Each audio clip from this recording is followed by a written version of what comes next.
Hello everyone, मैं हूं आसिम और इस वीडियो में मैं आपके लिए इंग्लिश में तारुफ करवाना बना देने वाला हूं बहुत ही आसान। दोस्तों, कई ऐसी जगह होती हैं जहां पर आपको इंग्लिश में तारुफ करवाना पड़ता है, जैसे कि क्लास, स्टेज, प्रेजेंटेशन हो सकती है, या कोई भी ऐसी जगह जहां पर आप फर्स्ट टाइम गए हैं, राइट, और आपको कहा जा सकता है कि आप इंग्लिश में अपना इंट्रोडक्शन करवाएं। या सिंपली अगर वो आपको ये नहीं कहते कि आप इंग्लिश में अपना इंट्रोडक्शन करवाएं और सिंपली आपसे वो इंग्लिश में खुद को इंट्रोड्यूस करवाने का कह दें, यानी आपको कह दें इंट्रोड्यूस योर सेल्फ और tell us about yourself, tell me about yourself, okay, तो आपको जवाब इंग्लिश में ही देना है, राइट। हाँ, आपको इंस्ट्रक्शंस दी जा सकती हैं कि जैसे आपको मुनासिब लगे आप उर्दू में भी इंट्रोडक्शन करवा सकते हैं या इंग्लिश में भी करवा सकते हैं। लेकिन अगर आपको इंस्ट्रक्शंस ना दी जाएं तो जब आपसे इंग्लिश में इंट्रोडक्शन करवाने का कहा जा रहा है, यानी इंग्लिश में बोला जा रहा है, तो समझ लीजिए कि आपने इंट्रोडक्शन इंग्लिश में ही करवाना है। दोस्तों, अगर बिल्कुल बिगिनिंग में ही यानी इंट्रोडक्शन करवाते हुए अगर आप घबरा गए तो ख़ुद को आगे बैलेंस रखना, मेंटेन रखना बिल्कुल मुश्किल हो जाएगा। तो आपने क्या करना है कि इस वीडियो को अच्छी तरह से देख लेना है और समझ लेना है कि आपने अपना तारुफ कैसे करवाना है इंग्लिश में। देखिए, छोटी छोटी चीज़ें हैं, छोटे छोटे सेंटेंसेस हैं, लेकिन अगर आप उन्हें ठीक तरह से सीखेंगे नहीं तो इंट्रोडक्शन करवाते हुए आपके लिए प्रॉब्लम हो सकता है, राइट। सो इन छोटी छोटी चीज़ों को सीख लीजिए ताकि आप अच्छी तरह से इफ़ेक्टिवली अपना इंट्रोडक्शन करवा सकें और आगे भी आपके लिए इंग्लिश में बातचीत करना या इवन अगर आप उर्दू में भी बातचीत करते हैं बाद में तो आपके लिए आसान रहे, आप कॉन्फिडेंट रहें स्टेज पर भी और इंटरव्यू में भी, हर जगह पर जहां पर आपको इंट्रोडक्शन करवाना पड़े। दोस्तों, मैं हूं आसिम और आप मुझे सुन रहे हैं वोकैब्युलरी यूट्यूब चैनल पर। यूं ही बासानी हमारे साथ उर्दू से इंग्लिश सीखते रहने के लिए हमारे चैनल को सब्सक्राइब कर लीजिए और बेल बटन को भी प्रेस कीजिए ताकि आपको हमारी आने वाली वीडियोज़ के नोटिफिकेशन मिल जाया करें। तो आइए दोस्तों, सीख लेते हैं इंग्लिश में तारुफ करवाना। जी दोस्तों, तो सबसे पहली बात, आप जब भी किसी से मुलाकात करते हैं तो आपने ग्रीटिंग्स लाजमी करनी है, राइट। तो ग्रीटिंग्स क्या है जी? हमारे पास दो तरह से ग्रीटिंग्स हैं, यानी हेलो हाय करना किसी को, तो आपने दो तरह से ग्रीटिंग करनी होती हैं, ठीक है। नंबर 1 इनफॉर्मल ग्रीटिंग्स, ठीक है, और नंबर 2 फॉर्मल ग्रीटिंग्स। अब फॉर्मल और इनफॉर्मल में क्या डिफरेंस है, ज़रा ये थोड़ा सा समझ लीजिए।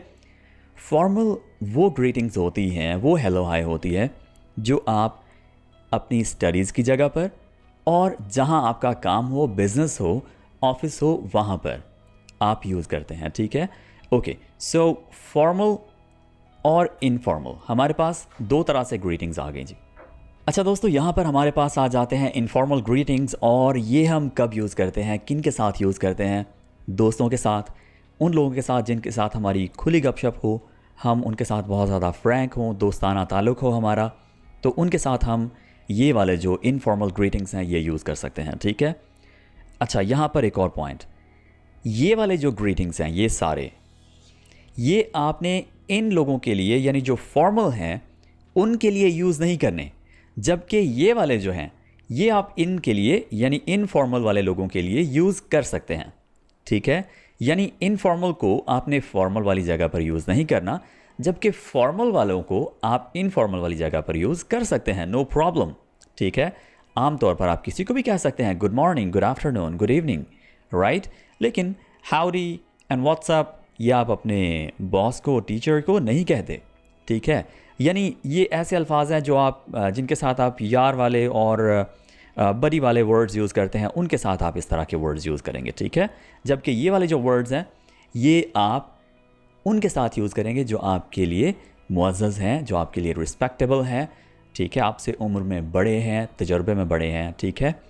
तो ये हो गए हमारे पास दो तरह के ग्रीटिंग्स जी। तो अब ज़रा ग्रीटिंग्स करना सीख लेते हैं। आप किसी को मिलते ही देखते ही कह सकते हैं हाय या हे या हेलो, और अगर इन तीनों में से आपको कोई ये वाला वर्ड बोले हाय तो आप उसे जवाब में हेलो भी कह सकते हैं या उसे हाय भी कह सकते हैं, ठीक है। और अगर आपको कोई है बोले तो आप ही आगे से यही बोल सकते हैं हे हेलो, ठीक है। और साथ आप हाल चाल भी पूछ सकते हैं आगे, हाउ आर यू, ठीक है जी। अब हमारे पास है हाउडी। हाउडी बेसिकली हाय कहने का ही एक तरीका है, ठीक है। और जब आपको कोई हाउडी बोले, वैसे नॉर्मली पाकिस्तान में ये नहीं बोला जाता, राइट। बहरहाल अगर कोई बोले तो आप आगे से सर हिला सकते हैं, या एवरीथिंग इज़ ऑल राइट, ठीक है, सब ठीक ठाक है, फ़ाइन भी आप कह सकते हैं, ओके। या आप हेलो भी आगे से कह सकते हैं, ठीक है। तो हेलो का जवाब भी दे सकते हैं आप इसके रिप्लाई में, राइट, ओके। सो इसी तरह से है जी व्हाट्सएप का मतलब सिंपली है जी कि सब कैसा जा रहा है, सब कैसा है, ठीक है, क्या चल रहा है। तो आप कह लीजिए नथिंग मच या एज़ यूजुअल, राइट। तो इतना जवाब भी इसका आप दे सकते हैं, ओके। अच्छा जी, अब है जी good morning, good afternoon and good evening. Good morning आप कह सकते हैं सुबह जब से आप उठे हैं उस वक्त से लेकर 11 साढ़े 11 बजे तक, ठीक है। और 12 बजे, एग्जैक्ट 12 बजे के आसपास आप गुड नून कहेंगे। 12 बजे के बाद 4 से 5 बजे तक आप गुड आफ्टरनून कह सकते हैं, ठीक है जी। तो गुड इवनिंग आपने शाम 4 से 5 बजे से ऑनवर्ड रात सोने तक आप कह सकते हैं। लेकिन सोते हुए अगर आपने किसी को विश करना है तो आप उसे गुड नाइट कहते हैं, ठीक है। रात को अगर आप किसी से मिलें तो आपने उसे गुड नाइट नहीं कहना, क्योंकि गुड नाइट आप तब कहते हैं जब आप किसी को सोने की विश करें, अच्छी विशेस करें, राइट जी। दोस्तों तो आगे बढ़ते हैं और देखते हैं कि हमने इंग्लिश में इंट्रोडक्शन करवाते हुए अपना नाम कैसे बताना है। तो इसके 2 तरीके हैं, number 1 formal and number 2 informal जी। तो आप ऑलरेडी सीख चुके हैं कि फॉर्मल तरीक़ाकार हमने किन लोगों के साथ यूज़ करना है, किन सिचुएशंस में यूज़ करना है, और इनफॉर्मल कहाँ पर यूज़ करना है, ठीक है, कैसे लोगों के साथ यूज़ करना है। तो आपने दिस इज़ और आसिम करके अपना नाम नहीं बताना, ये तरीका ठीक नहीं है, ठीक है। यूज़ होता है लेकिन ये रेडियोज़ और जो इस तरह के प्रोग्राम्स हैं वहाँ पर लोग यूज़ करते हैं, राइट। आपने इंटरव्यू या क्लासरूम और इस तरह की जो प्रेजेंटेशंस हैं वहाँ पर आपने ऐसे नाम नहीं बताना, this is Asim, this is Hasan वगैरह, ठीक है। और माई सेल्फ ये वाला तो बिल्कुल ही गलत है, ठीक है, माई सेल्फ आसिम। तो आपने आइंदा माई सेल्फ करके इंट्रोडक्शन हरगिज़ नहीं करवाना दोस्तों, अपना नाम ऐसे बिल्कुल नहीं बताना, ठीक है। ये ग्रामेटिकली गलत है, इंग्लिश में ये एग्जिस्ट ही नहीं करता। आई डोंट अंडरस्टैंड कि ये कहाँ से आ गया है जी। तो अब देखें कि हमने कौन से सेंटेंसेस यूज़ करके अपना नाम बताना है। माई नेम इज़, और उसके बाद आप लिख लीजिए, बोल लीजिए अपना नाम, माई नेम इज़ आसिम, ठीक है। और यहाँ पर आप थोड़ा सा फ्लुएंटली भी बोल सकते हैं, जैसे माई नेम्स आसिम, ठीक है। इज़ अलहदा से मत बोलिए, माई नेम्स आसिम, ठीक है। और दूसरा तरीका है आई एम, और उसके बाद आप अपना नाम बोलिए, आई एम आसिम, ठीक है। और इसको थोड़ा फ्लुएंटली बोलने के लिए आप इसकी कॉन्ट्रैक्शन यूज़ कीजिए, आई एम आसिम, ठीक है, आई एम आसिम। ऑलराइट दोस्तों, सिर्फ ये 2 तरीके हैं बेहतरीन जिनको आप यूज़ करके अपना नाम बताएंगे। हाँ, एक और पॉइंट, अगर आपका नाम लेंथी हो, लेट्स से आपके नाम में 4 से 5 वर्ड्स हों, 3 वर्ड्स हों, राइट, तो जो आपका इंटरव्यूअर है वो हर बार आपका नाम रिपीट ना करे, उसे मुश्किल ना हो, तो आप उसे कह सकते हैं। फॉर एग्ज़ाम्पल अगर आप कहें जी my name is Mohammad Asim Ismail, ठीक है, और आपने अब इंटरव्यूअर की आसानी के लिए इंटरव्यूअर को कहना है कि यू कैन कॉल मी आसिम। अच्छा जी, ऐसे लोग जो आपके हम उम्र हों, आपके बराबर के दर्जे के हों, ठीक है, आपके साथ उनकी खुली गपशप हो, फ्रैंकनेस हो, ओपन माहौल हो, तो उनके साथ आप कुछ इस तरह से अपना नाम बताएंगे, अपना इंट्रोडक्शन करवाएंगे, ठीक है। हे गाइज़ मतलब लड़के लड़कियां सब आ जाएंगे इनमें। Hey guys, I am Asim, ठीक है, okay. Hi everyone, I am Asim. Hey, I am Asim, right, यानी यहाँ पर आप अपना नाम बताते जाएंगे। हाय और हेलो, आई एम आसिम, ठीक है। तो इस तरह से इनफॉर्मल सिचुएशंस में आप अपना नाम बता सकते हैं, राइट, ओके जी। जी दोस्तों, अब सीखते हैं कि रिहाइश की जगह बताने के लिए इंग्लिश में किस तरह के सेंटेंसेस यूज़ होते हैं। आई बिलोंग टू और उसके बाद अपनी सिटी का नाम बता देंगे, ठीक है। और अगर आप किसी बाहर कंट्री में हैं, अब्रॉड में हैं, तो आप अपनी कंट्री का नाम बता देंगे, ठीक है। ओके, और आई एम फ्रॉम, वही बात है, सेम, लेकिन कहने के दो मुख्तलिफ तरीके हैं, राइट।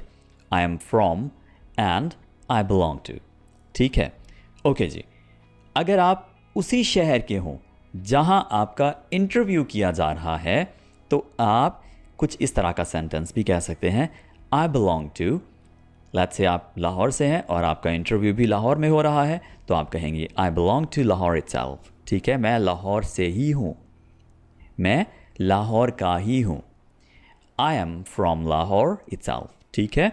तो इस तरह से आप इंग्लिश में अपनी रिहाइश की जगह बता सकते हैं, ठीक है, यानी आप कहाँ से हैं। जी दोस्तों, अगर आपको इंटरव्यू में अपनी फैमिली के बारे में बताना पड़े तो आप कुछ सिचुएशंस आपके लिए रख दी गई हैं जिनको यूज़ करते हुए आप अपनी फैमिली के बारे में इंग्लिश में बता पाएंगे बड़ी आसानी से, ठीक है। तो सबसे पहली सिचुएशन ये है कि मेरी फैमिली में मेरे वालिदैन के अलावा हम 3 भाई और 2 बहनें हैं। जी, तो अब आप ये समझ लें कि आपकी फैमिली में कौन कौन है। आपके वालिदैन हैं और आपके भाई और बहनें हैं, राइट। ओके, तो इसमें आप कुछ इस तरह का, इस सिचुएशन में आप कुछ इस तरह का सेंटेंस यूज़ करेंगे। इन माई फैमिली, यहाँ से बात शुरू हो जाएगी और उसके बाद आप कहेंगे मेरे वालिदैन के अलावा। ये आपकी इंग्लिश को अच्छा कर रहा है, आपकी कम्युनिकेशन स्किल्स को अच्छा कर रहा है, ठीक है। अपार्ट माई पेरेंट्स, ठीक है, अपार्ट माई पेरेंट्स, मेरे वालिदैन के अलावा। We are 3 brothers, we are, यहाँ से आगे बात शुरू हो जाएगी जी। पहले आप बहनों के बारे में बता लें या भाइयों के बारे में, तो नंबर आ जाएगा। उसके बाद ब्रदर्स और सिस्टर्स जो आप पहले रखना चाहें, 3 ब्रदर्स एंड 2 सिस्टर्स, ठीक है। In my family apart my parents we are 3 brothers and 2 sisters. तो इस तरह से अगर आप एक सिंगल फैमिली हैं तो आप ऐसे अपनी फैमिली के बारे में बताएंगे, ठीक है। अब देखते हैं जी कि मेरी फैमिली में मुझे शामिल करके 6 लोग हैं। दादा दादी, अम्मी अब्बू, मैं और मेरी बहन, ठीक है। तो ये एक दूसरा तरीका आ गया जिसमें पहले आप बता रहे हैं जी कि मेरी फैमिली में इतने लोग हैं, जिसके लिए आप कह रहे हैं there are 6 members in my family, there are 6 members in my family. यहाँ तक बात हो गई मुकम्मल कि मेरी फैमिली में इतने लोग हैं, ओके। अगर आपसे इंटरव्यूअर ये पूछता है, आपको इंट्रोडक्शन में ये बताना पड़ता है कि how many family members are there in your family, तो आप सिंपली इतना भी जवाब दे देंगे, ठीक है। There are 6 members in my family, ठीक है। और आगे आप बताएं या ना बताएं वो आपकी मर्ज़ी है, क्योंकि आपसे सिर्फ नंबर ऑफ फैमिली मेम्बर्स पूछा गया है, ठीक है। Okay, so there are 6 members in my family including me, grandparents, parents, I and my sister। यहाँ पर आपने मी नहीं कहना, ठीक है, ओके, वो आपने इधर कह लिया।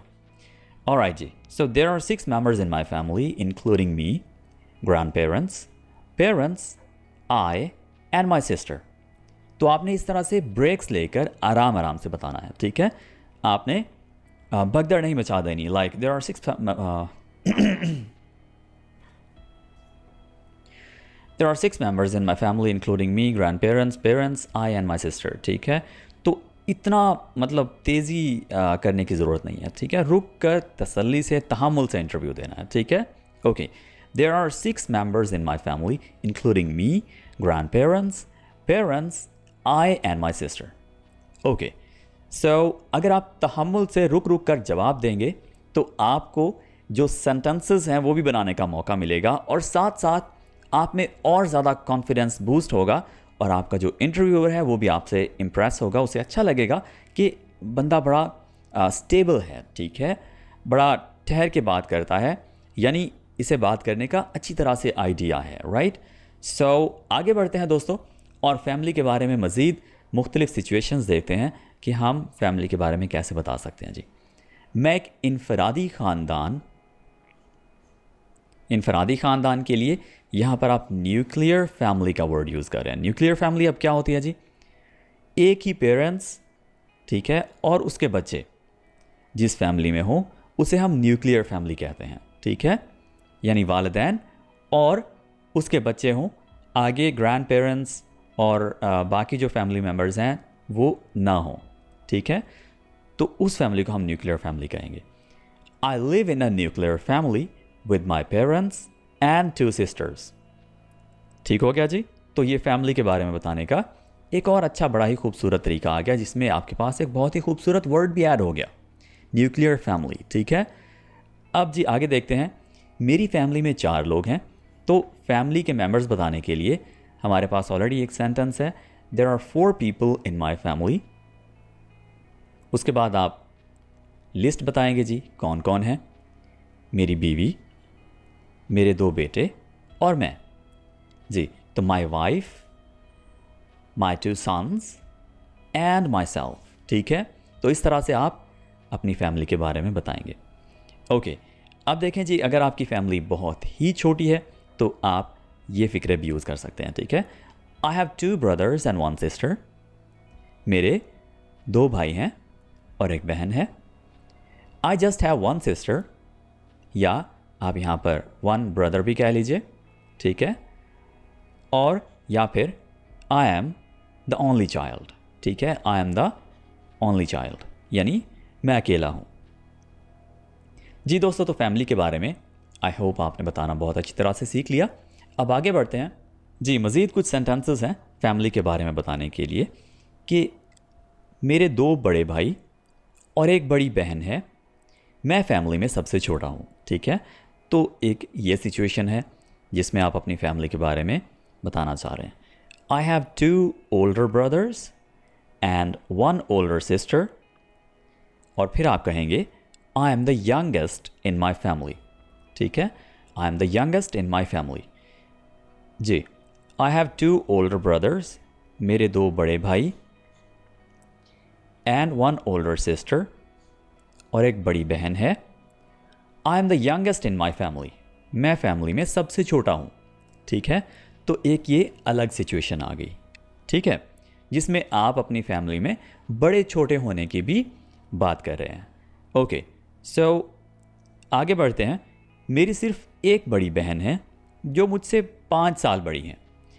I have just 1 sister who is 5 years older than me, ठीक है।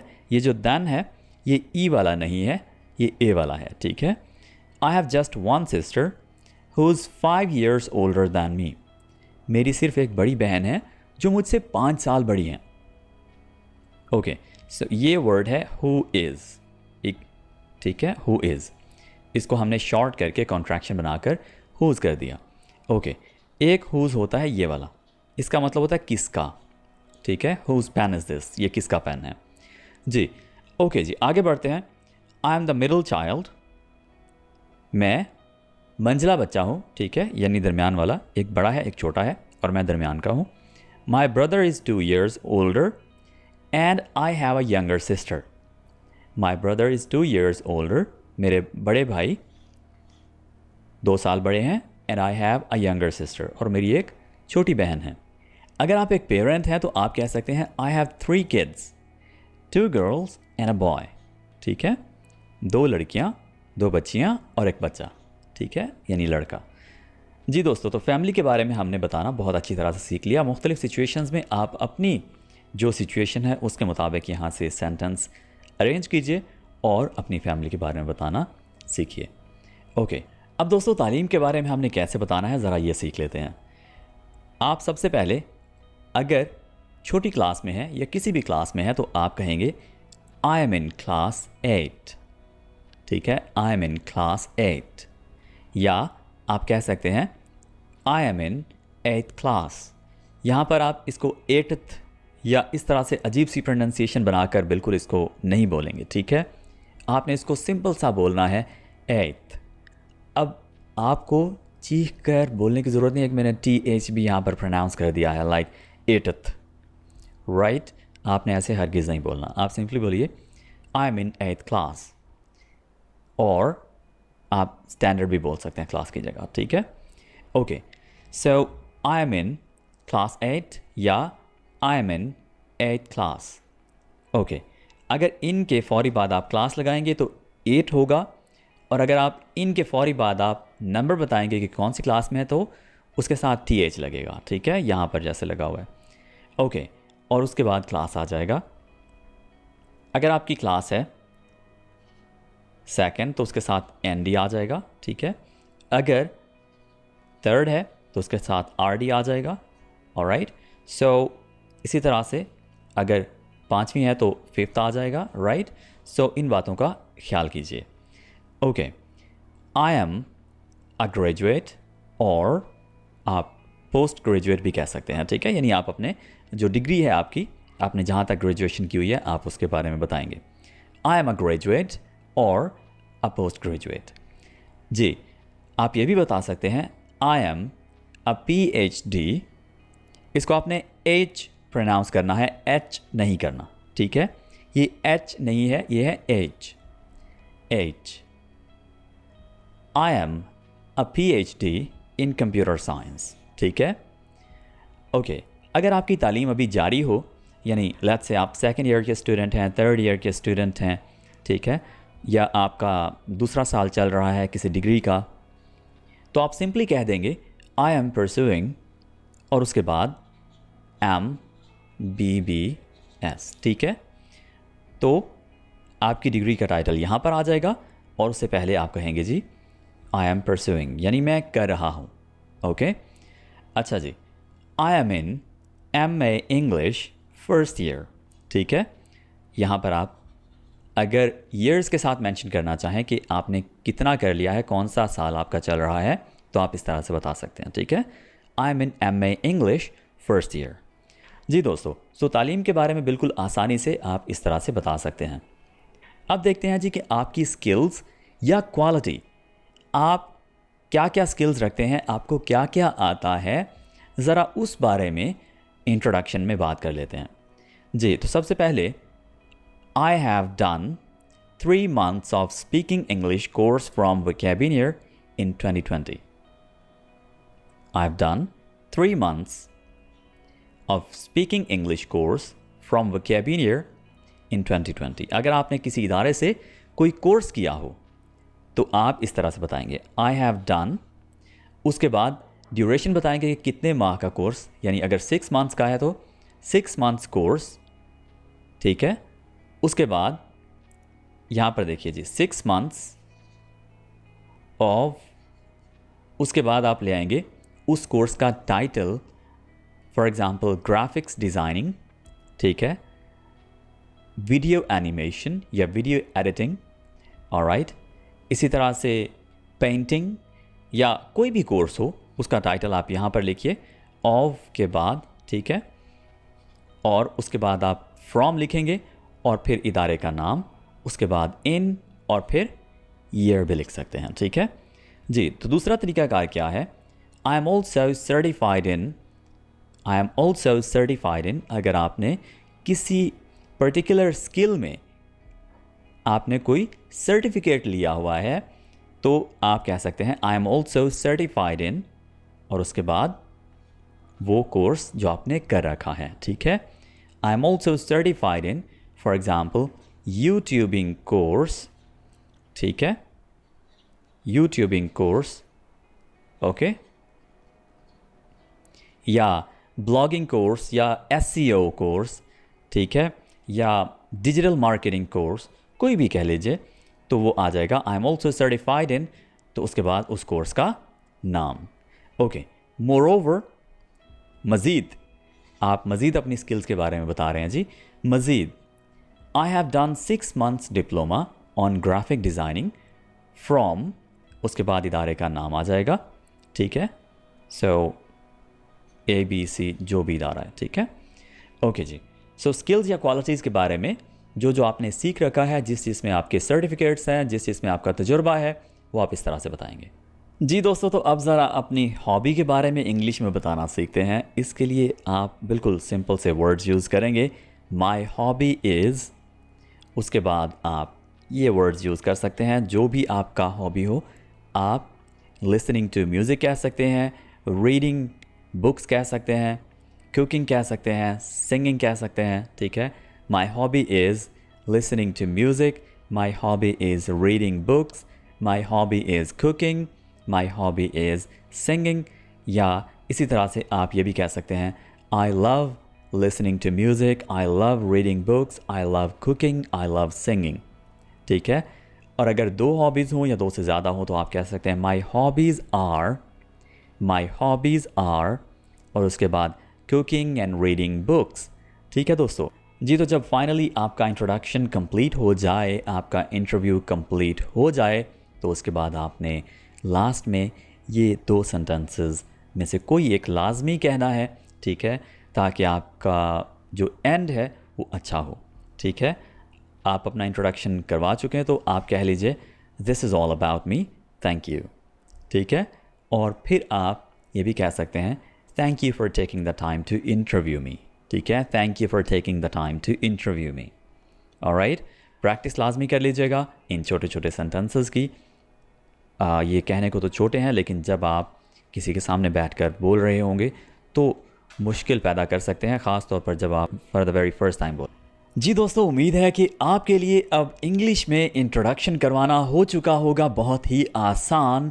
आपने इन तमाम सेंटेंसेस को एक दफ़ा प्रैक्टिस लाजमी करना है, वो कुछ इस तरह से कि आप हर एक सिचुएशन पर एक एक सेंटेंस बनाइए, यानी अपनी फैमिली के बारे में अलग से लिखिए, अपनी स्किल्स के बारे में अलग से लिखिए, खुद से लिखिए, ठीक है। और जो मैंने आपको सेंटेंसेस बनाए हैं शॉर्ट से, इनका जो स्ट्रक्चर है वो फॉलो करते हुए अपना इंट्रोडक्शन कंप्लीटली लिख लीजिए, ठीक है, और उसको फिर बोलकर प्रैक्टिस कीजिए, राइट। तभी आपका इंट्रोडक्शन अच्छी तरह से इंग्लिश में हो पाएगा। So my dear friends, this is it for today. We'll be talking in the very next video. Take care. See you next time.